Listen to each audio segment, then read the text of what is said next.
Olá, Oi, Jonathan, tudo bem? tudo bem? Boa noite. Boa noite. Somos até da mesma cor, já viu? De Lá. blusa? É, É, tivesse combinado não teria saído certo. é. Para quem está aqui acompanhando a gente, essa é mais uma live da Liasme, que a gente faz toda terça-feira, às 7 horas da noite. A gente convida um profissional da área da saúde, ou de outras áreas de atuação, que também conversam com a área da saúde. E o tema de hoje é sobre a saúde mental do universitário. E para essa conversa a gente chamou a professora Jimena, do Instituto de Psicologia da UERJ, e a dinâmica hoje vai ser um pouco diferente. As lives elas funcionam geralmente com um convidado, mas hoje a gente vai ter duas convidadas para falar do mesmo tema. Então, a gente vai estar iniciando agora com a professora Jimena, e funcionar em dois tempos de 30, mais ou menos de 30 minutos. Né? E a segunda parte será com a professora Laura, professora também adjunta do Instituto de Psicologia da UERJ, que também vai se apresentar, né? Então, a gente abre esse espaço aqui para a professora Jimena poder se apresentar, contar a trajetória dela e assim iniciar a conversa. Obrigada, Jonathan. Bom, a minha trajetória, eu sou psicóloga, eu fiz a graduação no México, que é meu país de origem, e aí depois eu vim para o Brasil para fazer um mestrado em psicologia social na UERJ, e depois eu fiz o doutorado também na psicologia social da UERJ. E hoje eu sou professora lá no Instituto de Psicologia e atualmente também estou na coordenação de graduação. Eu sou então psicóloga, mais especificamente psicóloga social, e desenvolvo trabalhos com juventude, privação de liberdade, gênero, sexualidade. Perfeito. Seja bem-vinda, Jimena. Aliás, me agradece você ter se disponibilizado e estar dinamizando assim a conversa, né? Então, a primeira questão que surge, né, sobre o tema, sobre saúde mental do universitário, é justamente a entrada na universidade, ela se apresentar enquanto é um grande marco para a vida das pessoas que ingressam na universidade. Né? As pessoas geram expectativa, grandes sonhos. é, é, e esse grupo que ele ingressa na universidade, ele não é um grupo homogêneo em relação às condições sociais, históricas e culturais. Então, a primeira questão que se apresenta é como se dá essa adaptação dos universitários a essa nova realidade de vida. Certo. Como você colocou, a gente pode fazer um percurso histórico, né, de como a universidade durante muito tempo foi um espaço altamente elitizado, né? Então ela era destinada a um certo número de pessoas, né, um certo tipo de pessoas que, se bem eram absolutamente dedicadas à produção de conhecimento relevante, ocupavam lugares muito particulares na sociedade, né? Então tem esses marcadores sociais da diferença que a gente fala, né? Gênero, né? Nem sempre as mulheres fizemos parte da universidade, mas isso tem um pouco mais de tempo de inserção. Mas nas últimas décadas tem tido uma inserção maior de, por exemplo, pessoas negras, indígenas, pessoas com deficiência, né, pessoas LGBT, especialmente as pessoas trans, que são é, excluídas nas trajetórias pessoais e dificilmente chegam na universidade, mas cada vez vemos mais essa entrada de pessoas na universidade. Então, esse tipo de políticas, né, afirmativas, em que se abrem as portas de forma muito mais contundente para uma população mais diversa, têm sido fundamentais. Ao mesmo tempo, ainda tem muitas coisas nas nossas práticas na universidade que fazem com que, né, não só as pessoas não consigam se adaptar, eu gosto mais de pensar que o próprio espaço educativo não tem se adaptado necessariamente às pessoas que fazem parte dessa diversidade, né? Existem muitas iniciativas, a gente vai falar aqui sobre isso, né, em vários âmbitos de fazer com que isso seja possível. Mas, de fato, ainda tem muitos desafios nas nossas práticas que fazem com que a exclusão continue existindo no espaço. Então, isso faz com que não exista uma igualdade na hora das pessoas se inserirem nas atividades acadêmicas, tanto de transmissão de conhecimento quanto de produção, porque a universidade, como eu falei, é um lugar de produção de conhecimento. Perfeito. E qual é a relação existente entre os processos de adaptação, né, dos universitários com as condições históricas, culturais, econômicas, sociais desses sujeitos?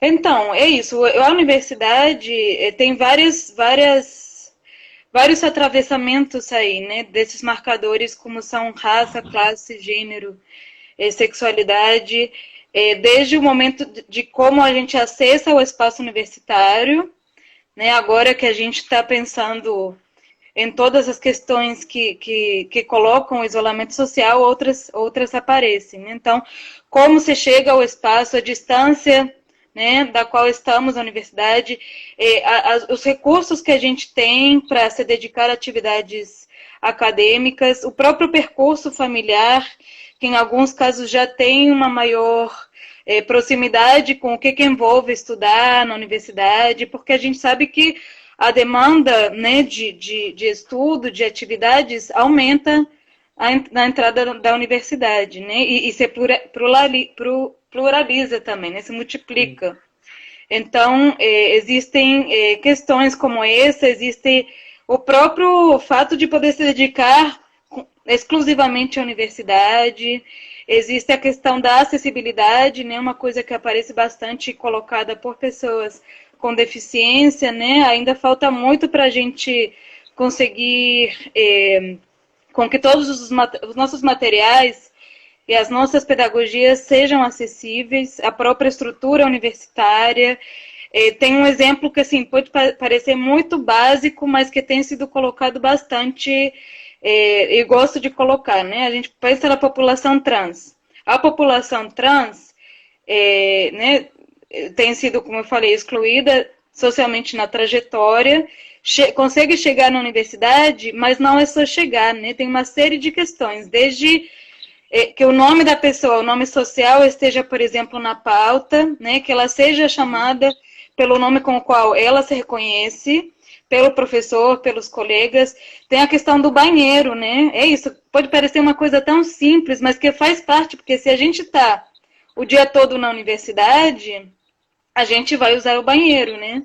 Então, se eu não me sinto à vontade, porque eu sou marginalizada permanentemente, de usar o banheiro, como que você vai se dedicar a essas atividades acadêmicas? Eu dou esse exemplo, mas é muito relevante na vida de um universitário. Então, todas essas questões vão certamente impactando a forma em que nos engajamos nessas trajetórias acadêmicas e, claro, na nossa saúde mental, né? Perfeito, perfeito. Você traz na sua fala justamente a questão de que a universidade ela não foi, digamos assim, construída para a população em si, né? Para quem realmente compõe a população. Que é majoritariamente homens e mulheres negros e negras, a população LGBTI+, e mulheres, né? Ou seja, a maior parte é a classe trabalhadora. E isso gera um certo impacto quando essas pessoas conseguem finalmente acessar a universidade e nem sempre conseguem se manter dentro dela. Então, essa exigência, né, de estar na universidade, passar pela universidade e se manter, e tentar manter um equilíbrio entre a vida acadêmica e o ser no mercado de trabalho, né, eu utilizo essa palavra de propósito, mercado de trabalho. Então, quais são os principais determinantes sociais de saúde, de saúde mental, né, desse sujeito dentro da universidade, sabe? Com toda a dinâmica da atual sociedade em que nós vivemos. Quais são os determinantes de saúde mental para esses sujeitos?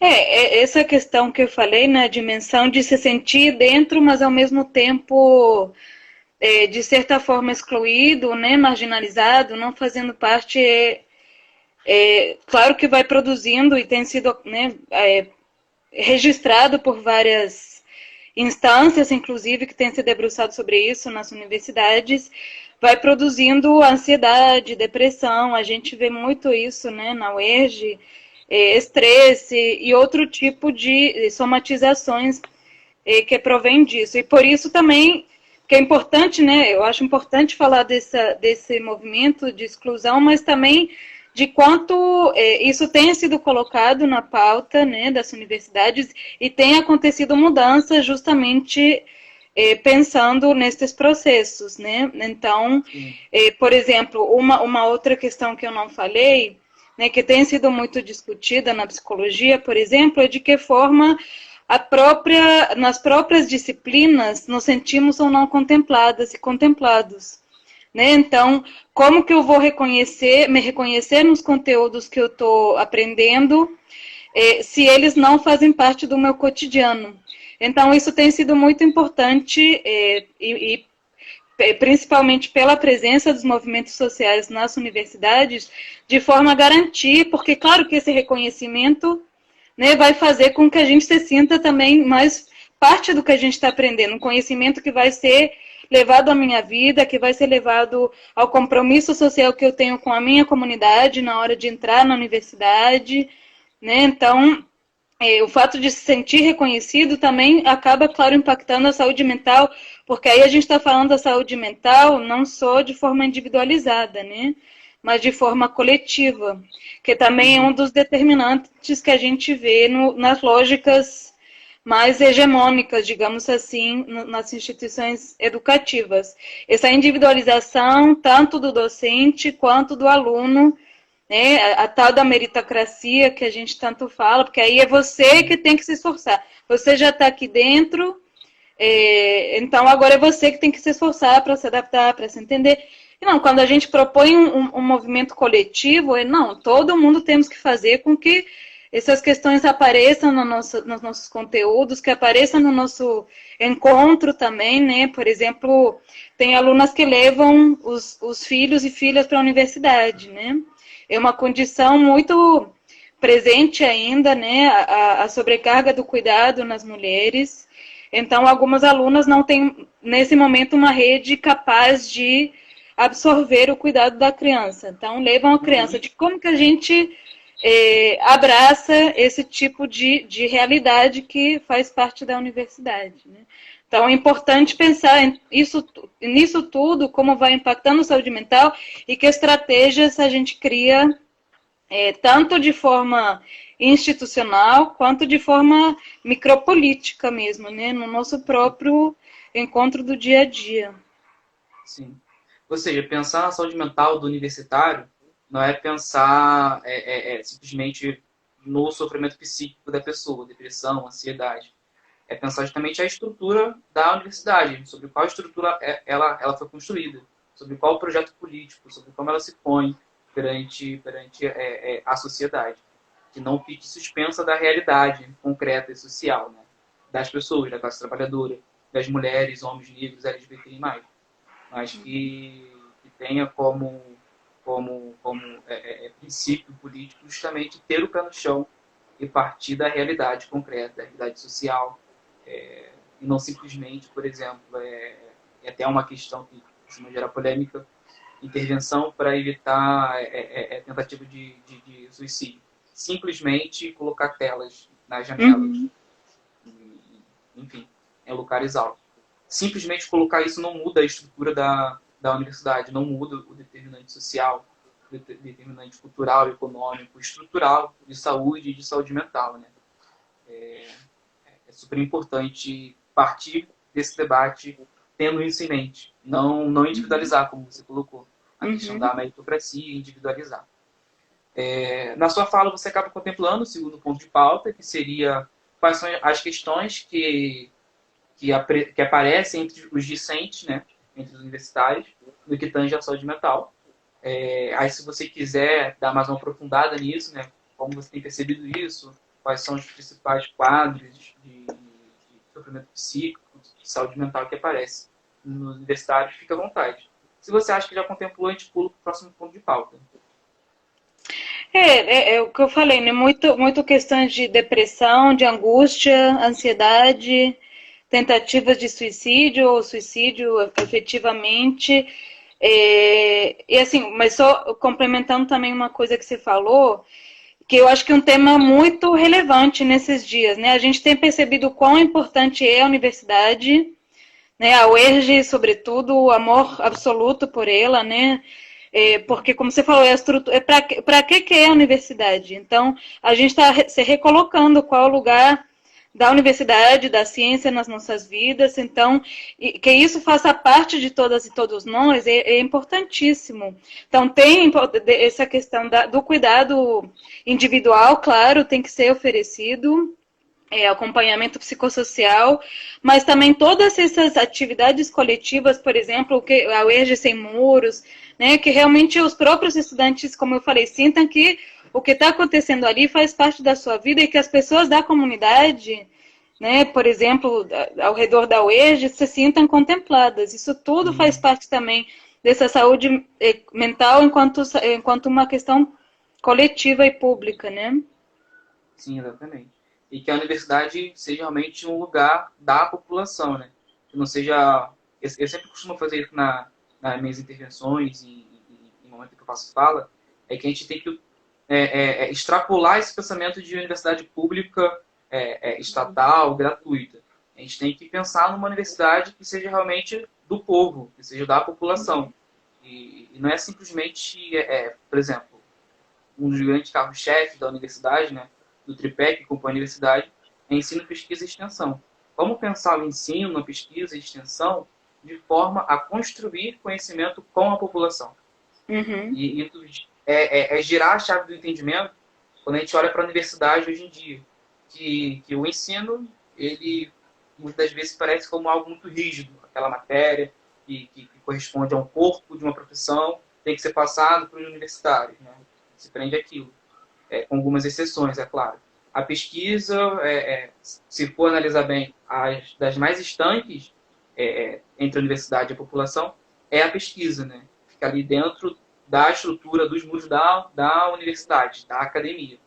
E a extensão, que é, digamos assim, a mais avançada em questão de ser socialmente referenciada, em sua maioria das vezes se prende a uma prática assistencialista, sabe? E não uma prática emancipatória. Essa é a diferença de modelo.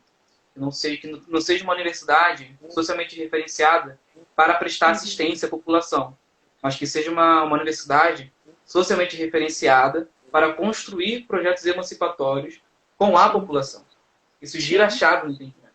É entender que a universidade ela é pública, mas ela também é popular. Ela é do povo. Então, ela tem muito que aprender com a população e construir conhecimento juntamente com a população. O Tiago ele lança uma contribuição aqui, vamos ver que ele lança. E como a universidade, por atuar frente a essa... Perdão, e como a universidade pode atuar frente a essa realidade. Não apenas na atuação e no cuidado individual, mas também na estrutura, o que pode ser feito. Olha, talvez vou até me adiantar na pauta, mas eu acho importante. Eu acho que uma questão que tem aparecido muito agora com a questão da pandemia e de como vai ser o nosso retorno é conhecer muito mais sistematizadamente, talvez, o corpo discente.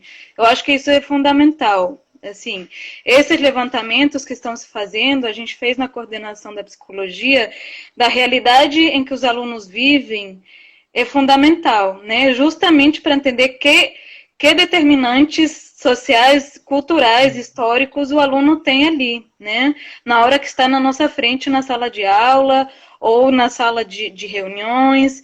Eu acho que isso é super importante, assim, no sentido mais amplo, né?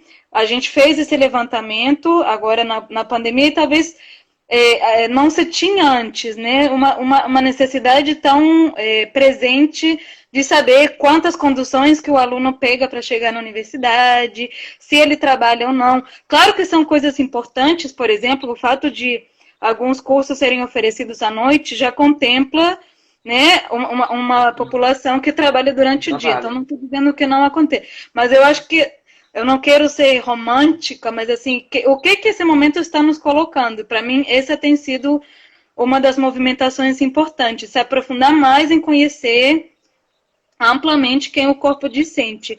E, claro, tudo isso que a gente está falando, né? Que tipo de projetos a gente tem, de pesquisa de extensão de ensino, como que esses grupos estão ou não reconhecidos no nosso conteúdo, no nosso material pedagógico, na nossa própria forma de interagir em sala de aula.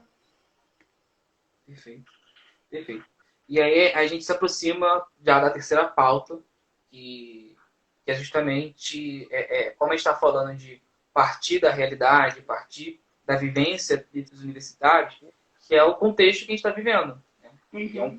E um destaque para o contexto de crise sanitária. A gente tem vivido o contexto de muitas crises, né? Crise financeira, crise econômica, crise política, e a crise que salta mais os olhos, assim, que é mais visível, assim, é justamente a crise sanitária, por conta da pandemia. Então, como que ela alterou essa realidade dos estudantes que já tinham dificuldade de acessar e de permanecer na universidade? Então, ela já mudou a realidade.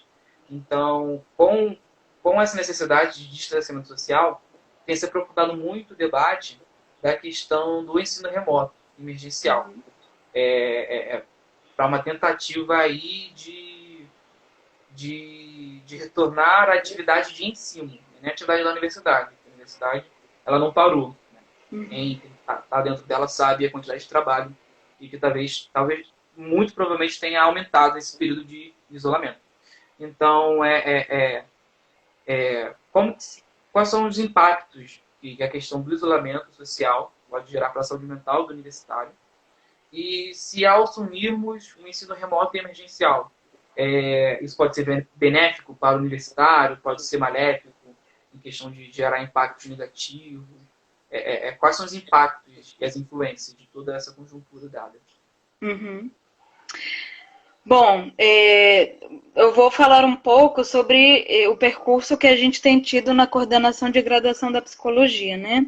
No início da pandemia, a gente fez um formulário que enviou para os alunos e alunas sobre essa questão do impacto do que estava acontecendo na saúde mental. Em várias dimensões, tanto o isolamento, que aí, por exemplo, apareceram coisas que eu não tinha pensado, que era não só estar longe dos amigos, da universidade, do cotidiano, mas, por exemplo, estar em casa com familiares que ou não se dá bem ou são até violentos, né? Isso apareceu, por exemplo. De que forma um estudante que passava muito tempo fora de casa, na universidade, no trabalho, de repente tem que ficar muito tempo em casa convivendo com esse tipo de violência, né?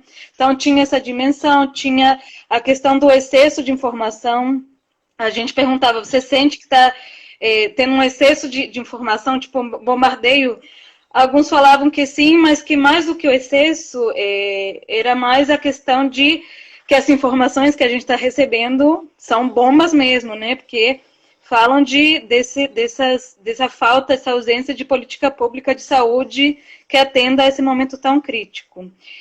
Teve também a questão do vírus, né? A questão sanitária mesmo, que está atingindo a comunidade da universidade, tanto as próprias pessoas pegando, familiares, o medo, a preocupação. Então, isso também avaliaram que tem tido um impacto na saúde mental e pela precarização das condições econômicas que também se viram agravadas, né? A partir disso, a gente fez um encontro, né, com os alunos que responderam isso, que foi bastante interessante, sobre autocuidado. A gente também, ao longo desse tempo, tem continuado o contato com os alunos, porque se bem a gente sabe que tem pessoas que não querem mesmo, ou não podem mesmo participar de atividades acadêmicas, tem quem precisa disso e faz bem encontrar com as pessoas, ter coisas para ler, para ver, nesse estímulo intelectual e humano mesmo, que é aprender e se encontrar, né, com colegas que estão nesse processo de ensino-aprendizagem. Então, a gente fez isso, a gente fez alguns encontros com as turmas, especialmente com as turmas dos primeiros períodos, né? Porque quem está já mais para o final já está em projeto de estágio, de pesquisa, de extensão. Quem está começando são as pessoas que mais estão realmente querendo, né? Você falou, é um momento histórico, né, para a pessoa, na trajetória, às vezes familiar também, comunitária, e de repente chegou. Então, muita gente estava se sentindo muito angustiada com isso, né? E atualmente a gente está mais acompanhando justamente esse levantamento de condições, porque o que é importante, né? Infelizmente, esse retorno não pode ser presencial, porque nos colocaria em muito risco, mas ao mesmo tempo existe um risco da própria universidade, né? Então, como subsidiar a partir desse levantamento, desse mapeamento, desses encontros, as formas em que a gente vai levar, né, esse momento emergencial que é o período remoto, né? E muito, como eu falei, pensando que não é só a conectividade, que é uma coisa importante, mas tem outras dimensões que afetam essa possibilidade de se engajar e, claro, a saúde mental, né? Então, eu acho que é muito pulverizar mais essa noção de saúde mental nas nossas práticas. E uma outra coisa muito importante é a coletivização, né? Como eu falei no início, é muito recorrente a individualização da prática docente, por exemplo. Então, esse intenso encontro que tem tido entre docentes também é muito importante, porque a gente acaba trocando de forma que não fazia antes, e isso é benéfico também para o corpo discente, né? Então, é isso. Mais uma vez, vale ressaltar, né, que para pensar nesses impactos, esses possíveis impactos na saúde mental dos universitários, com ou sem ensino remoto, é imprescindível pensar, e isso surge mais uma vez na sua fala, na realidade dos próprios universitários. Por exemplo, a gente pensa na mulher, sendo mãe ou não, mas pela estrutura da sociedade que a gente vive, né, aí o debate tem que extrapolar para o tipo de sociedade que a gente vive, numa sociedade de relação de exploração do homem pelo homem através das relações de trabalho, né? Necessidade de trabalhar para subsidiar assim a sua própria vida. E o patriarcado, as mulheres são aquelas que estão mais vulneráveis com a possível implementação de um ensino remoto, né? Justamente por conta da dupla jornada. As pessoas estão em casa, mas não estão só em casa. Eles não estão vivendo só uma crise sanitária. Metade da população brasileira está desempregada, tendo que trabalhar de forma informal, que chamam de empreendedorismo, na verdade é uma super exploração. Então a gente tem uma grande quantidade de estudantes aí que estão em trabalhos informais, trabalham com essas empresas de aplicativo de entrega, aplicativo de viagem, enfim. Boa parte são mulheres. Tem que lidar com a situação de dupla jornada. E ainda lidar com a retomada do ensino remoto. Então é um debate bem delicado, bem complexo, e não dá a partir de uma coisa simplista. A gente tem que retomar a atividade da universidade, porque ela parou. Porque ela não parou, né? A gente tem que levar em consideração todo o impacto psicossocial para a saúde das pessoas. Sim. Jimena, estamos chegando no nosso tempo. Eu vou dar uma olhada aqui nas contribuições. Tiago, mais uma vez, importantíssimo destaque feito. Considerar a possibilidade de ensino remoto sem considerar as singularidades dos discentes chega a ser violento com quem não tem condições sociais e estruturais. Estamos tendo outra contribuição, né? Estamos tendo a oportunidade de conhecer, essa da Ana, de conhecer mais a realidade dos e das nossos e nossos alunos e alunas. Isso vai nos demandar respostas, tempo de debate, análise da realidade desses sujeitos. E aí, eu deixo aberto para você, assim, concluir essa primeira parte da nossa conversa. Dou um destaque para quem entrou e a live já estava andando. Hoje temos duas convidadas, Então, estamos encerrando a primeira parte, né?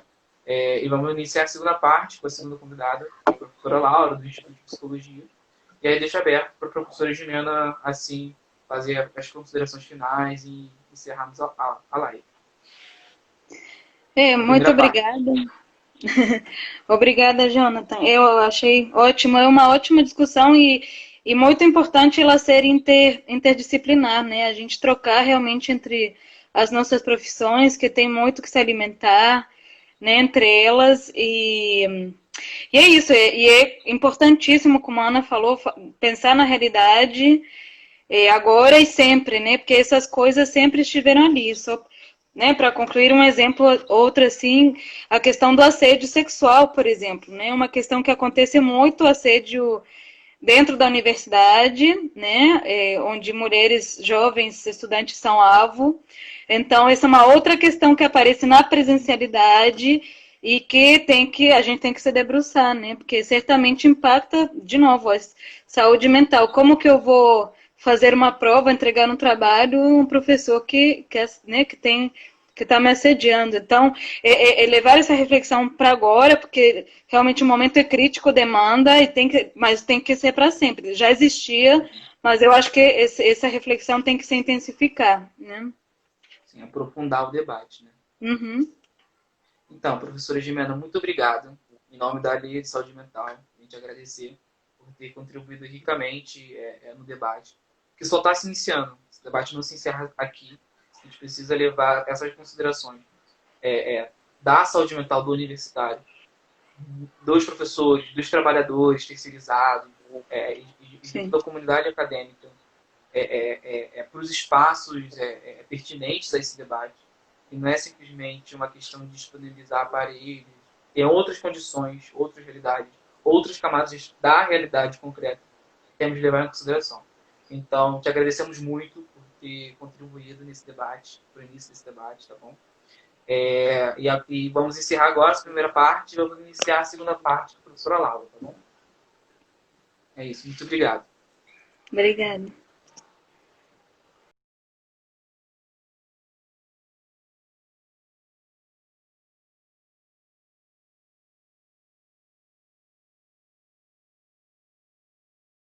Olá, Laura. Olá, Jonathan. Seja bem-vinda, tá bom? Obrigada pelo convite, pela oportunidade, né? Que A gente que sempre é agradece. uma forma, é um momento que a gente elabora também o nosso pensamento, né? Esses convites são Sim. importantes. Essa é a segunda parte da live da Liga Saúde Mental, sobre saúde mental do universitário. A gente costuma fazer com uma convidada, mas hoje a gente teve a honra de ter duas professoras do Instituto de Psicologia. A primeira foi a professora Jimena, e a gente está iniciando agora a segunda parte com a professora Laura, que é a professora do Instituto de Psicologia, e aqui eu abro espaço para ela se apresentar, né? Ninguém melhor do que ela mesma se apresentar, contar a trajetória dela. Fique à vontade, professora. Eu sou psicóloga e sou professora do Instituto, eu sou professora universitária há mais de 30 anos, né? Mais precisamente, em março fez 31 anos que eu dou aula em universidade. Já passei por diversas universidades, estou na UERJ como concursada há 5 anos. E acho que é uma realidade assim que eu venho acompanhando, né, ao longo desses anos todos, além de eu mesma também ter passado pela universidade, né? Então, no momento eu estou também nesse momento de pandemia, estou tendo a oportunidade de estar coordenando o projeto, a parte técnica, né, do projeto Psicologia Presente, né? É uma coordenação que veio sendo desenvolvida com outros colegas também. E nesse projeto a gente tem a chance, né, de ver diferentes realidades, né? Já tive também como coordenadora, como chefe do Serviço de Psicologia Aplicada na UERJ sobretudo, né, sou supervisora e também estou na sala de aula, né? Uma trajetória muito longa por vários caminhos diferentes, mas essa é uma síntese, né? Perfeito. Seja bem-vinda. Vamos Obrigada. iniciar então a nossa conversa, né, da continuidade Sim. com a professora Rimena na primeira parte. A gente vem conversando sobre como é que é entrar na universidade, como é que isso, quais os impactos que geram para a saúde mental, para a rotina, para a vida dos universitários, quem são esses universitários, que não é uma população homogênea, né, no caso, uma população que possui diversas condições sociais, econômicas, culturais diversas.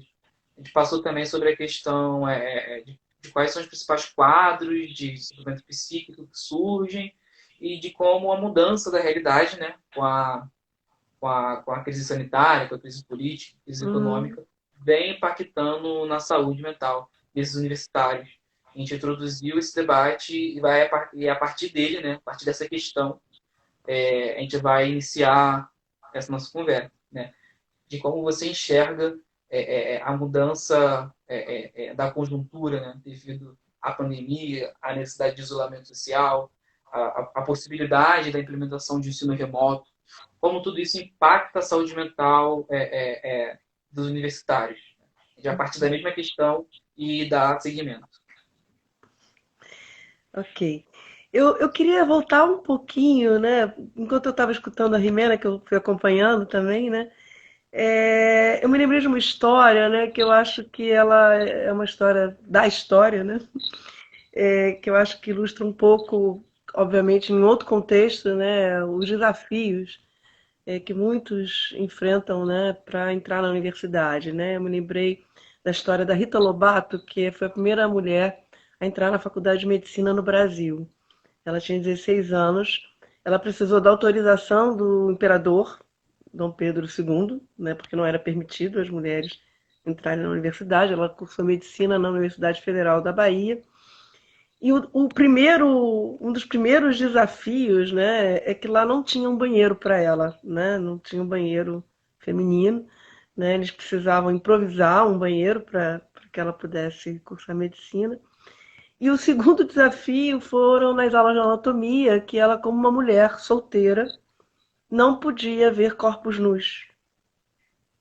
Então ela precisou de uma tutora e não tinha nenhuma mulher na faculdade para fazer esse papel para ela. E aí uma esposa de um dos professores se prontificou a fazer isso, né? Então essa senhora acompanhava a Rita enquanto aluna, simplesmente permanecia junto a ela nas aulas de anatomia, tá? E quando a Rita se formou, ela, no que seria hoje equivalente ao TCC, né, ela fez uma dedicatória exclusivamente a essa senhora, né? Ela não dedicou a mais ninguém, apenas a essa senhora, né? Por que que eu me lembrei dessa história, né? Porque eu acho que assim, é uma história solitária, né? Assim, imagina você passar todo o seu contexto universitário, né? Sem um par, né? Ali, no sentido pela condição dela ser mulher, né? E dela ter e essa história ela é bem assim cheia de detalhes, né? Mas precisou de um conselho universitário se reunir para autorizar que essa outra senhora não foi uma coisa tão fácil como quando a gente conta, né? Parece que fica mais simplificado, tá?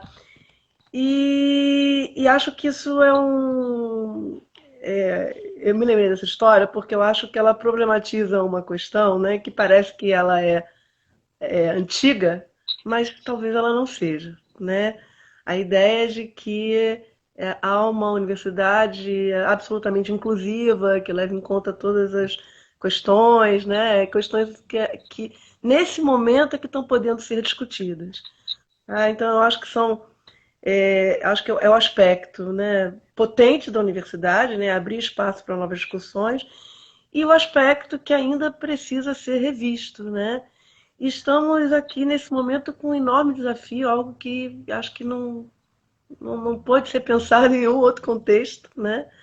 Que é estar numa condição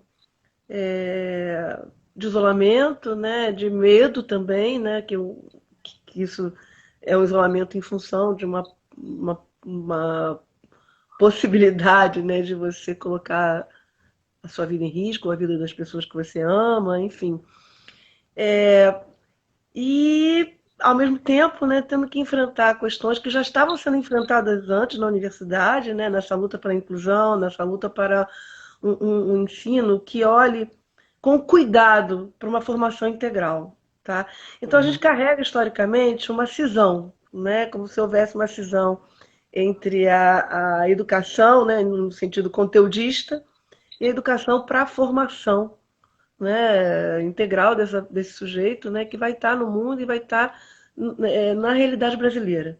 Tá? Então, a ideia de uma universidade elitista, né, é uma universidade que não olha para a realidade brasileira. Tá? Não é só uma questão de quem tem acesso à universidade, acho que isso é muito importante, mas se você mantém o acesso elitista à universidade, você mantém um grupo de pessoas, né, que chegam ao nível superior, e ela vai continuar atuando para a sua própria categoria, né? Assim, é como se houvesse, né, muitos Brasis, né? E a gente mantém uma ciência que talvez não, especialmente dentro da área das ciências sociais, né, que é mais o meu campo, mas elas atravessam as ciências da saúde, né? Eu acho que essa divisão também ela é refeita, né? Mas um cuidado que não seja para a realidade brasileira, tá? Então eu penso que nesse momento, tá, um desafio fundamental nosso é pensar essa formação, né? O que nós podemos fazer para repensar a educação e como esse profissional vai agir a partir da realidade brasileira, tá? Pensando nesse contexto da pandemia, onde todo esse processo está atravessado por todas as questões que a gente está colocando, né? Assim, como refazer os limites, né, entre cuidar desse sujeito, né, pensar ele dentro de um espaço coletivo, cuidar da universidade, porque ela, como universidade pública, né, assim, politicamente às vezes também se vê ameaçada, né, se ela não voltar, né, nesse contexto, né, e ao mesmo tempo, né, aproveitar todo esse processo como um processo de formação, tá? Que eu acho isso fundamental, né? E aí, quando você fala na saúde mental, eu acho impossível pensar numa saúde que se descolhe de todas essas questões. Então, quando se diz, né, muitas pesquisas, né, falam do aumento da ansiedade, do aumento da depressão no contexto de pandemia, é claro que isso tem um dado de realidade, mas eu fico também pensando assim, se há outra possibilidade, tá? E se a gente pode considerar esses processos, né, só por um viés patológico, né, e não como um fenômeno, até talvez, né, um modo em que todos foram pegos de surpresa, né, retirados das suas rotinas, retirados dos seus cotidianos, além das suas questões, tendo que pensar em outras questões econômicas, né, de cuidado com o seu semelhante ali. Isso tudo, né, como pensar, né, esse processo de estar na universidade com todos esses atravessamentos. Eu acho que um dos primeiros movimentos é a gente realmente poder falar sobre isso, não ignorar que esse retorno ele está totalmente enviesado por todas essas questões. Tá? Então, acho que tanto o corpo discente quanto o corpo docente tem que estar muito com isso muito no seu horizonte, até para não reduzir essa questão ao ensino remoto, né? Ah, se é difícil ou não o ensino remoto, né? Claro que isso é uma questão, mas eu acho que ela é tão mais ampla, né? Que eu acho que é uma oportunidade também da gente criar outras formas de discussão, aproximação entre diversos cursos também, né? Para que a gente recrie, né, as nossas formas de formação. Eu acho que é basicamente isso. E o que está em disputa, na realidade, é justamente projetos de formação, né? Porque corre um sério risco ao adotar o ensino remoto emergencial, né? Da gente acabar sendo enviesado por um pensamento de formação conteudista, né? Só conteúdo. Aquela atividade passiva melhor. Aquela atividade ativa do professor em passar o conhecimento para o estudante, enquanto o estudante ele é apenas uma tábula rasa que recebe esse conhecimento. Isso tem que ser pensado também ao se debater o ensino remoto, né? E de como pensar a retomada do ensino remoto como a retomada da atividade acadêmica, né, atividade universitária, acaba por rebaixar o conceito de universidade. A gente tinha Uhum. conversado com a Rimena anteriormente, que a universidade não é só um lugar de ensino, se envolve pesquisa e extensão. A gente continua produzindo ensino e questão, ensino, pesquisa e extensão, né? Então a gente não está parado. Então, qualquer tipo de pressão Sim. exterior na mídia que tenta divulgar que a UERJ e que as outras universidades pararam, é mentira. É reduzir a Uhum. universidade a um lugar de formação que passa o conteúdo para o mercado de trabalho, né? Uhum. Quando você traz na sua fala, pensando na formação do universitário como formação de sujeito, eu falei na live anterior, né? De cidadão, entender que a universidade ela não é um lugar que se entra e se sai uma pessoa e se sai um profissional para o mercado de trabalho, mas é um lugar que se entra uma pessoa, se forma tanto a questão da profissão quanto politicamente, e esse sujeito ele vai ser inserido no mundo do trabalho, não no mercado do trabalho, Sim. no mundo da sociedade. Então ele vai se ver enquanto um profissional que vai contribuir para o avanço tecnológico, científico, para a redução das desigualdades, como um trabalhador Sim. no mundo do trabalho, e não como um profissional no mercado do trabalho que vai disputar uma vaga de emprego, sabe? Sim. E sem falar que a gente vive num momento de pandemia. Uhum. Então, as atividades essenciais elas precisam continuar, né? E a pesquisa, desenvolver conhecimento que não parou, ela continua. Então, o que a gente precisava fazer nesse momento era divulgar esse conhecimento científico, cada vez mais. Uhum. Radicalizar essa divulgação desse conhecimento científico. E entrar cada vez mais dentro das comunidades, do território onde as populações vivem, através dos projetos de extensão. É aumentar diálogo com a população, para garantir a saúde e a vida das pessoas. Né? Uhum. E não reduzir um debate a simplesmente ao ensino remoto. Com certeza. Inclusive, Jonathan, pensar que nesse momento aqui, né, tanto com a Rimena e como nessa nossa conversa, a gente está produzindo um conhecimento, tá? Exato. Essa live, ela tem uma pauta, ela tem uma intenção, né? Ela foi pensada para uma discussão que suscita uma reflexão, tá?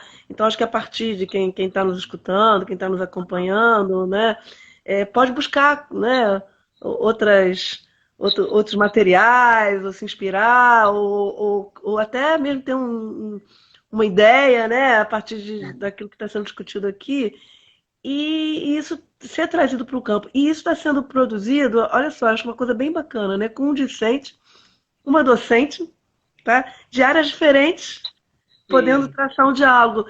Aí eu fico pensando assim que isso é uma forma até criativa, né, da gente poder pensar em novas pautas, né, de discussão que sejam formadoras, né? Talvez assim, sem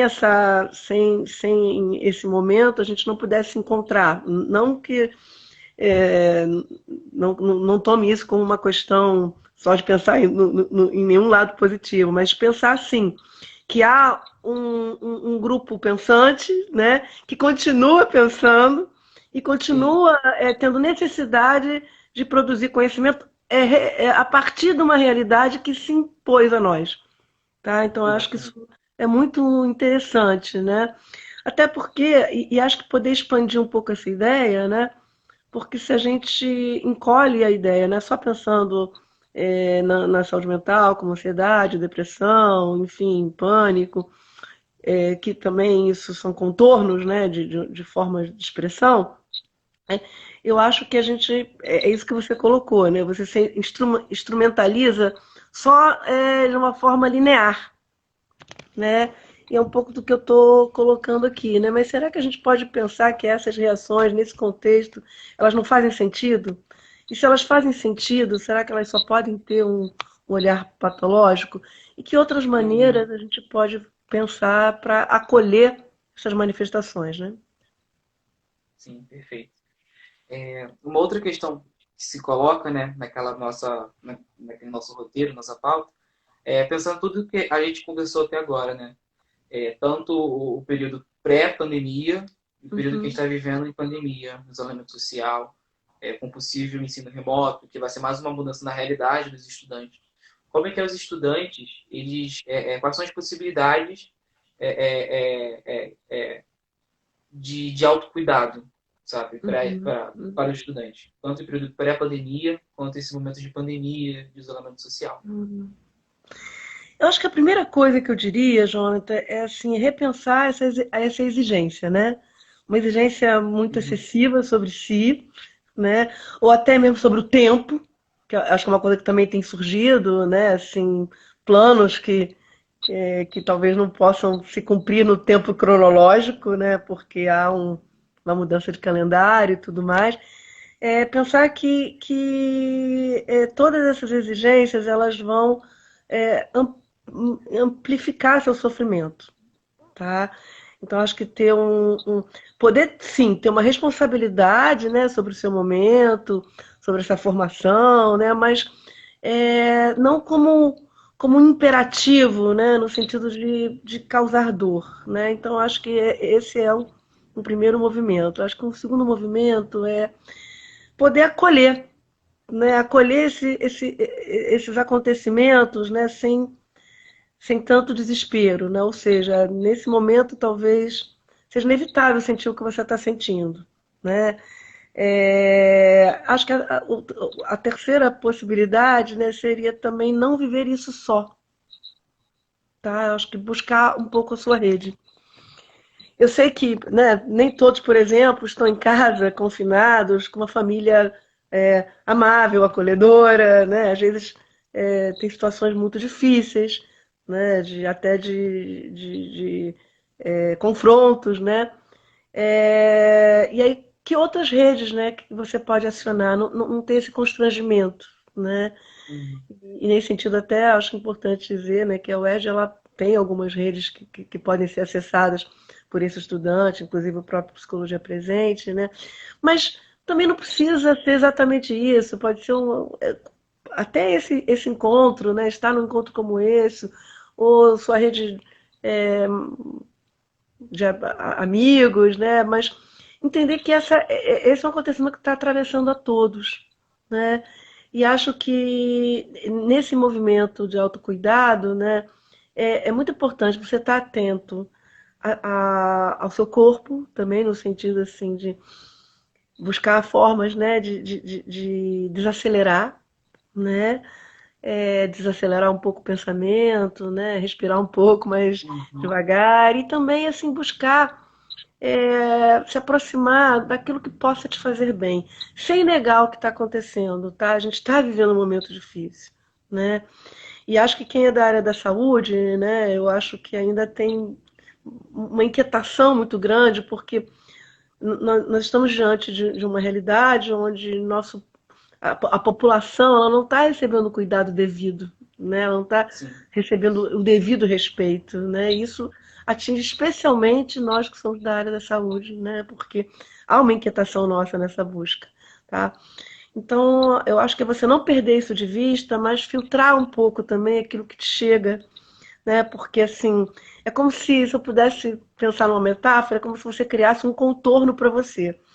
Não uma interioridade, um individualismo, né? A gente não precisa disso nesse momento. A gente precisa sim de ações integradoras e coletivas.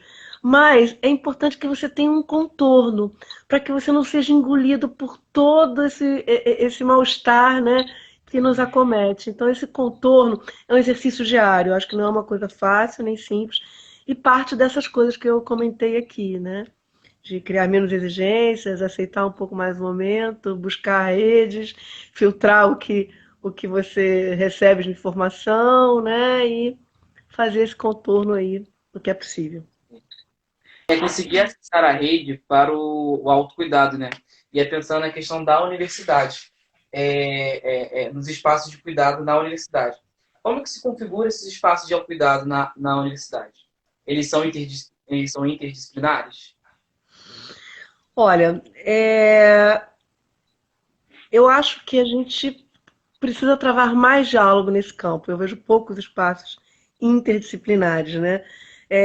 Normalmente, assim, mas existem alguns espaços interdisciplinares, né? Nós temos o próprio Antigo NACE, que agora acabou de mudar, né? Que tem um nome especial que agora eu esqueci, porque acabou de mudar, né? Quem puder botar aqui me Se alguém ajuda, souber. que é era o núcleo de acolhimento ao estudante, né? Mas agora são ações, né, que estão, enfim, de acolhimento. Então, esse núcleo, por exemplo, ele tem uma interdisciplinaridade, ele tem uma pedagoga, ele tem uma psicóloga, né? A estrutura original do NASC tinha uma enfermeira, não sei se ela ainda está presente nessa estrutura atual, né? Eu vejo ações, eu acho, por exemplo, as ligas, né, são muito importantes nesse momento, tá? Os CEAs organizados, eles estão promovendo muitas ações que eu considero que são ações de outras formas de cuidado, tá? Dentro do Psicologia Presente, durante os meses de maio, junho e até esse momento, a gente fez diversos acolhimentos em grupo, que foi muito interessante, tá? Porque nesse processo de acolher em grupo, né, você cria também uma certa sensação, né, de que o que você está vivendo não é tão estranho, né? Eu tenho, acho que outras instâncias, né, que estão desenvolvendo, né, trabalhos que eu não consigo falar sobre todos, né, porque eu estou mais dentro de um segmento, né, onde é, diversos colegas, né, estão fazendo ações de promoção, né, de autocuidado, lives sobre emoções, né, tudo isso circula nas redes sociais da UERJ, né, e a oferta é muito grande, se você observar, né. Agora, acho que nenhuma oferta ela vai ser totalmente absoluta e ela vai conseguir dar conta de tudo. Tá? Então, eu acho que esse diálogo, né, da universidade entre docentes, discentes e técnicos, né, é um diálogo que ainda pode amadurecer mais, né, mas ele está sendo minimamente realizado. Né? E nesse momento, eu acho que é o momento também da gente pensar, né, nas pistas que a gente pode seguir para melhorar, né, essa integração e esse diálogo, né, entre as diversas linguagens que nós temos também e possibilidades, né? Uhum. Inclusive o coarte, né? Tem tantos campos interessantes, né, que eu acho que não é uma questão só de oferta, né? É uma questão assim, de uma certa atenção. Eu acho que a universidade ela está atenta, né, ao que está acontecendo. E o que a Rimena colocou, e apareceu também aqui nos comentários, né, da Ana, é muito importante, né? Nós estamos buscando conhecer o nosso aluno na sua amplitude, tá? E no momento em que a gente pergunta para ele como é que ele está, como é que ele está vivendo, a gente também cria uma responsabilidade, né?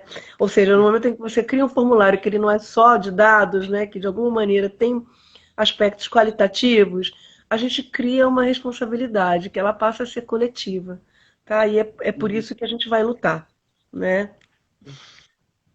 A Rimena, que está pelo perfil do convidado da Liasme, ela comentou aqui, Departamento de Acolhida, Saúde Psicossocial e Bem-Estar, da PR4. Obrigada, minha Ah, PR4. É isso. deu essa força aí, fortaleceu. Como a liga é uma liga de saúde mental em enfermagem, né? Uhum, Fica a questão, como você percebe, e aí, por você ser de outra categoria, ser psicóloga, se não sentir à vontade, se não souber responder, uhum, tudo bem. Não é uma grande questão. uhum. Mas por conta da liga ser Sim. saúde mental e enfermagem, né? Como que se dá essa inserção da enfermagem nesses espaços de oferta de cuidado para os universitários, né? Na Uhum. equipe, interdisciplinar. Olha, eu tive a oportunidade, né, de conviver aí com alguns profissionais da área de enfermagem, né, não tão extensamente, mas tive a oportunidade de perceber assim o quanto que o trabalho da enfermagem, né, ele tem, a meu ver, né, um caráter humano muito forte, tá? porque a gente pensa muito na questão da técnica, né? Mas assim, da humanidade, da sensibilidade, né? E como que muitas vezes, justamente pela aproximação imediata, direta que ele tem, né, com as pessoas que ele cuida, né? Ele pode ser um multiplicador dessas ações de cuidado, né? É, e trazê-lo para o campo da interdisciplinaridade, trazê-los para o campo da interdisciplinaridade, eu acho que pode ampliar muito as possibilidades da nossa atuação, tá? Porque eu trabalho com uma abordagem, né, dentro da psicologia, que é a Gestalt terapia, que ela fala muito desse sujeito dentro de uma perspectiva integral, né, Total. incluindo o ambiente, Uhum. tá? Esse, né, pessoa, corpo, mente, mundo, tá? Então eu acho que não se trata de você só pensar nesse sujeito que está lá sofrendo emocionalmente como se houvesse uma psique interior, né? O sujeito que a gente trabalha, a ideia de pessoa que a gente trabalha é relacional, tá? E acho que o profissional da enfermagem, né, ele pode criar uma interface entre esse aspecto, né, daquilo que nós sentimos no corpo e na alma, né, e no mundo, tá? Então eu vejo isso como um ganho, né, se a gente puder dialogar mais, né? E dentro, acho que da área de vocês têm profissionais bem interessantes dentro da UERJ, né, assim, colegas, né, professores bem interessantes que já pensam também esse diálogo, né? Eu Pensar respondi do próximo jeito que é possível para mim, né? Não sei se contempla. foi ótimo, contemplou. Pensar na interprofissionalidade tem sido cada vez mais imanente, mais urgente, né? Ainda mais com a mudança de modelo de assistência à saúde, né? A gente transita Uhum, de um modelo que era hospitalocêntrico, tinha uma categoria como centro, que era a profissionalidade médica, e a gente passa, né, com alguns marcos históricos, com a visão de uma saúde como a saúde e doença como um processo, né? uhum, E de uma assistência integral ao sujeito, olhando para todos uhum. os determinantes sociais de saúde. Então, ter um trabalho, ter uma equipe interdisciplinar, interprofissional, é cada vez mais urgente para olhar o sujeito na sua integralidade. Não tem como Sim. olhar o sujeito simplesmente olhando para a psique dele, ou para o sofrimento psíquico que ele está naquele momento. Isso é um elemento importante, mas é um elemento importante que se interrelaciona com N fatores, com N condições e situações reais e concretas. Então, é muito bom estar aprofundando esse debate. A Liga de Saúde Mental, ela tem feito esse trabalho de a cada live chamar um profissional de uma categoria diferente.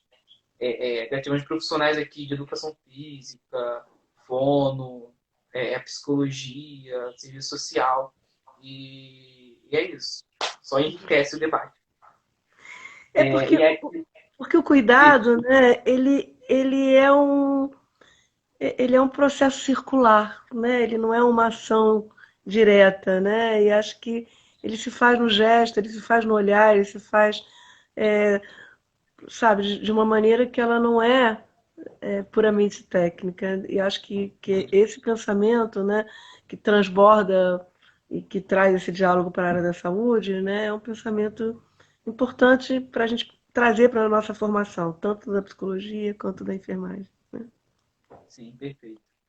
E aí, para a gente caminhando já para o fim do nosso debate, né? Já está chegando 8h15 da noite.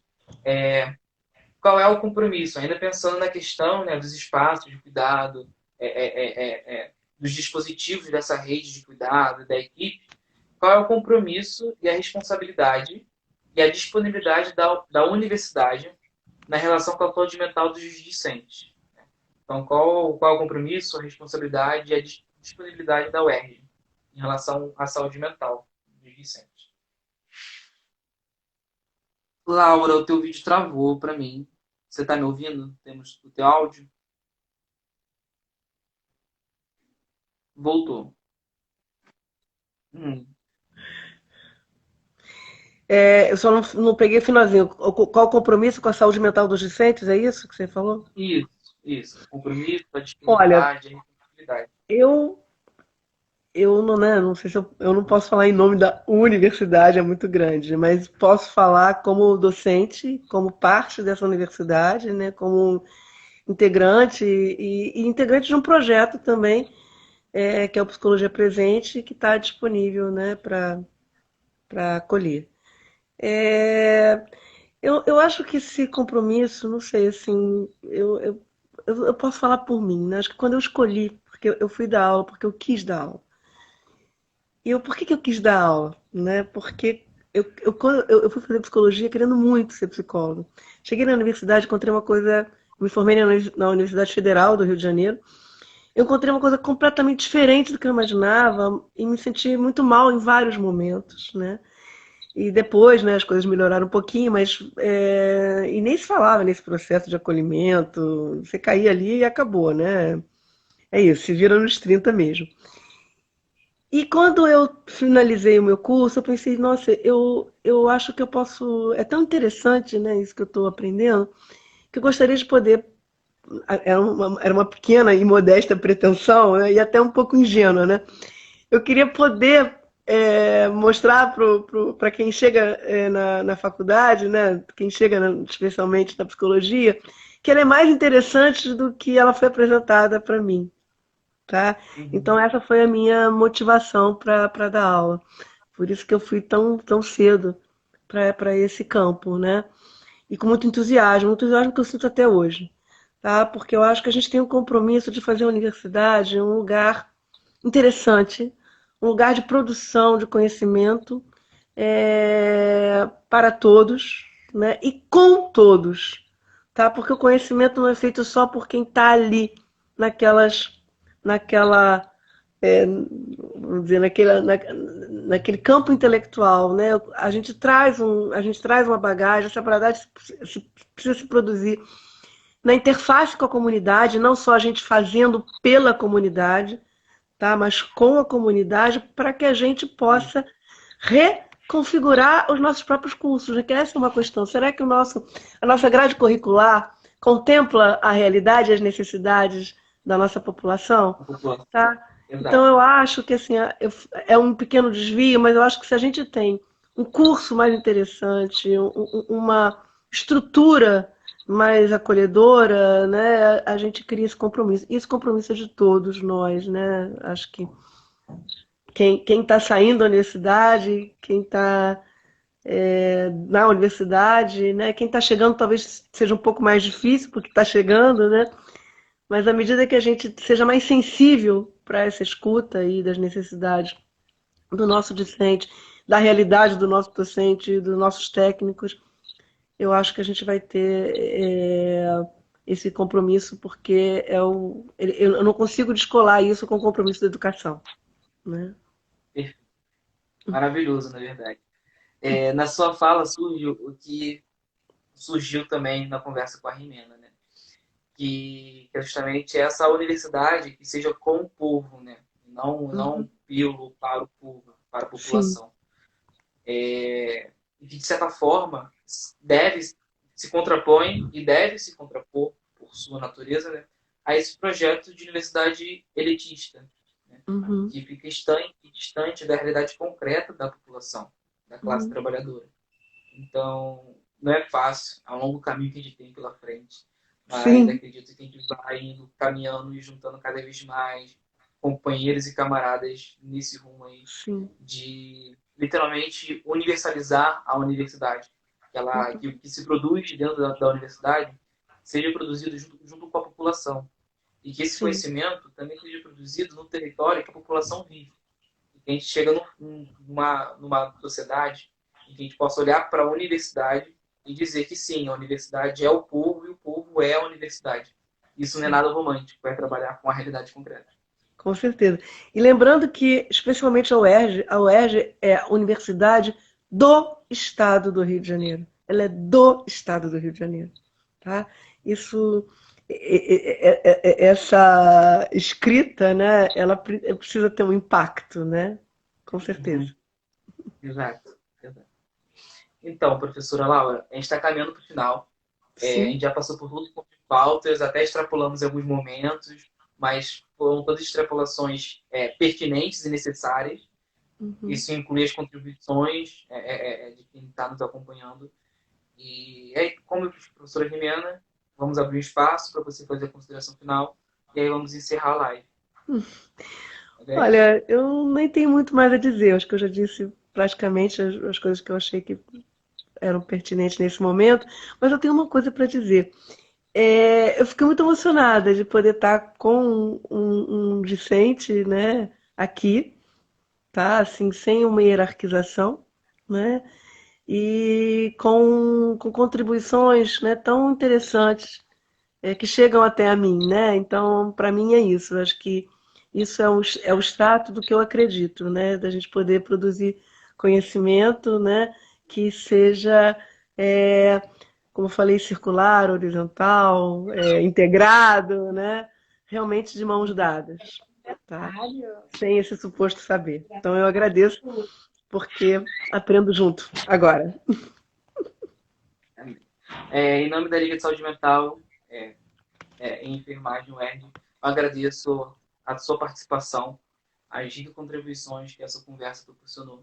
Eu espero, e pelo que eu estou vendo aqui os comentários das pessoas, elas gostaram da conversa, então enriqueceu. Mais uma vez, isso aqui foi apenas um pontapé. Tudo que a gente discutiu e debateu aqui é apenas a introdução de debate que a gente precisa cada vez mais aprofundar dentro dos espaços pertinentes dentro da universidade, sabe? E que a gente possa extrapolar esses espaços para a sociedade, para a comunidade, para a população como um todo. Então, muito obrigado, professora Laura, por ter contribuído. E é isso, gente. Grande abraço. Obrigada a você, obrigada pessoal aí que esteve com a gente, né? E tamo junto aí. Obrigada. Tamo junto, foi sucesso. Para quem quiser assistir, a primeira parte já está salva na página da Liga da Aliasme. E essa também vai ser salva e posteriormente a gente vai estar divulgando também. É isso, gente. Forte abraço, beijo. Valeu. Até mais. Tchau, gente.